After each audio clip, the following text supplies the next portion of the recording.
प्यारे बच्चों, एक बार फिर से आप सभी लोगों का तासर ऑनलाइन स्टडी में खैर मकदम है। और आज जो एग्ज़ाम हुआ है, मंथली टेस्ट जो 12वीं क्लास का हुआ है उर्दू का, उसका आंसर की लेकर के हाज़िर हुआ हूँ। और मैं कोशिश करूँगा कि पहले की तरह ही वीडियो को ज़्यादा लंबा ना करें। और फिर से आप लोगों से एक वही दरख्वास्त है कि आप जो है इस वीडियो को जो है ज़्यादा से ज़्यादा लाइक शेयर करें, और ख़ास तौर पे उन लोगों के साथ शेयर करें जो आने वाले जो है साल में एग्ज़ाम देने वाले हैं। ऐसे दोस्तों के साथ शेयर करें और ख़ुद भी जो है अपनी तैयारी को मजबूत करें। चलिए तो शुरू करते हैं। पहला सवाल है आपका, अफसाना इब्राहिम सिक्का के अफसाना निगार कौन है? पहला सवाल ये है, इब्राहिम सिक्का के अफसाना निगार कौन है? तो इनके अफसाना निगार जो है सलाम बिन रज़्ज़ाक़ है। सलाम बिन रज़्ज़ाक़ के बारे में मैंने थोड़ा सा लिख दिया है कि ये महाराष्ट्र के पनवेल में 15 नवंबर 1941 को पैदा हुए। उसके बाद दूसरा सवाल है, मौलाना आज़ाद के वालिद का नाम क्या था?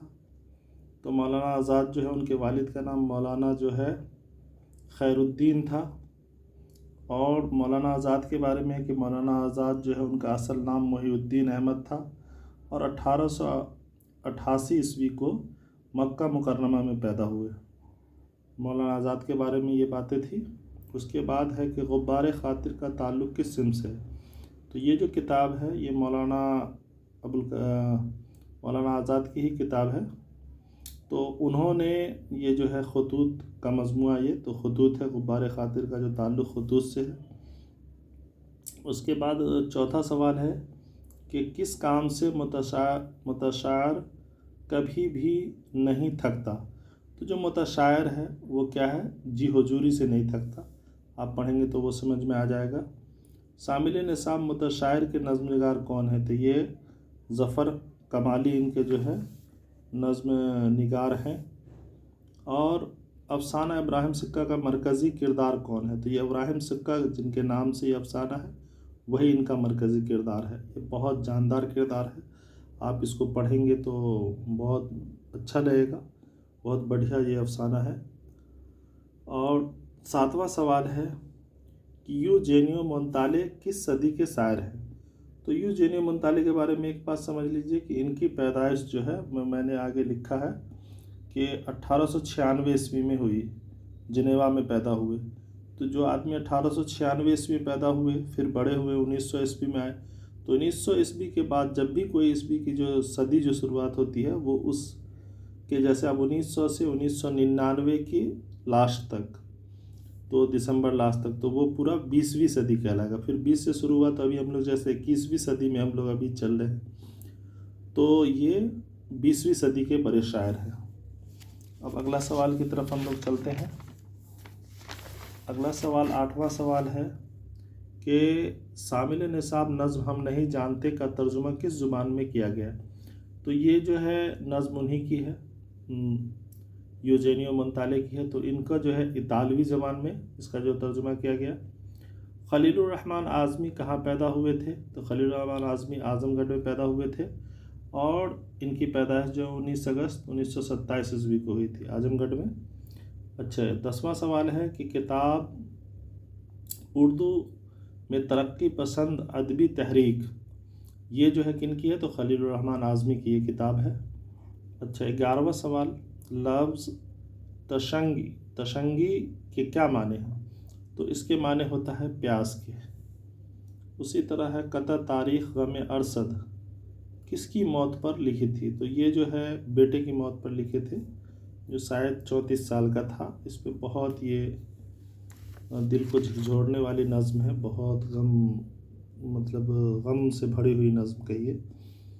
तो उस पर जो है लिखी थी, बेटे के मौत पे लिखा था उन्होंने, जो शायद 34 साल की उम्र में इंतकाल कर गए थे, तो उसी पे लिखा था इन्होंने। तो ठीक है। अगला सवाल जो है 13वां सवाल है, उर्दू तारीख़ गोई की रिवायत किस शायरी के तौशीत से आई है? तो ये फ़ारसी शायरी से आई है। नज़्म आवारा के नज़्म निगार कौन है? तो इसरारुल हक मिजाज है।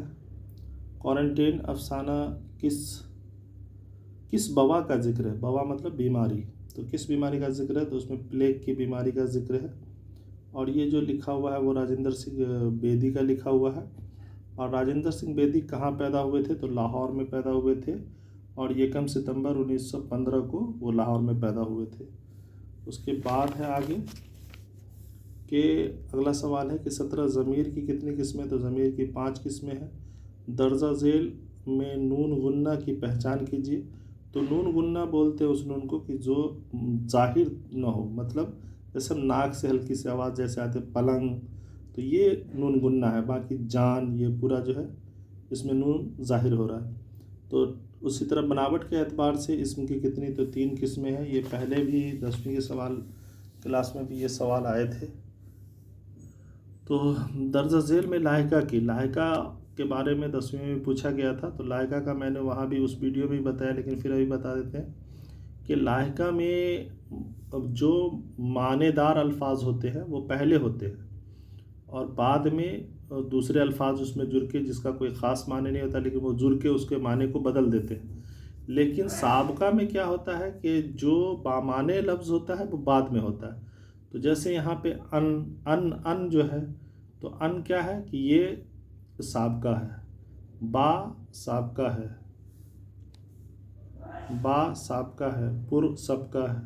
تو یہاں پہ جو لاحقہ ہے وہ باز ہے. کون ہے؟ باز. عاطس باز یہاں پہ ہو گیا.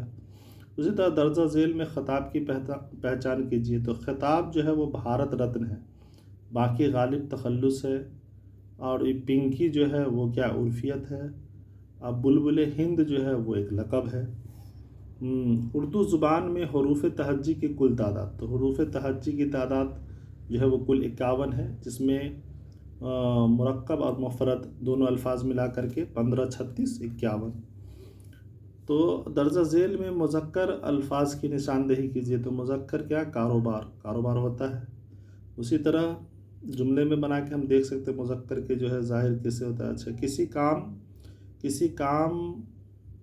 کسی کام کرنے کا اثر جس پہ پڑے گا اسے کیا کہتے ہیں؟ تو جو کوئی کام کیا جاتا ہے جس پہ اثر پڑتا ہے اس کو مفعول کہتے ہیں. یہ جو ہے کان کھڑے ہونا کیا؟ ہوشیار ہونا. اسی طرح ابراہیم سکہ جو 26واں سوال، ابراہیم سکہ میں اسکول کے انچارج کون ہے؟ تو بدر الدین ہے اس میں. متشاعر کس کی نظم ہے؟ تو مطلب کس طرح کی نظم ہے؟ تو متشاعر جو ہے وہ ظریفانہ نظم ہے. اور اسی طرح پھر اگلا سوال ہے کہ یوجینیو مونتالے کو ناول انعام سے کب نوازا گیا؟ تو 1975 میں ان کو نوازا گیا. جب آپ ان کا پڑھیں گے تو اس میں سب دیا ہوا ہے.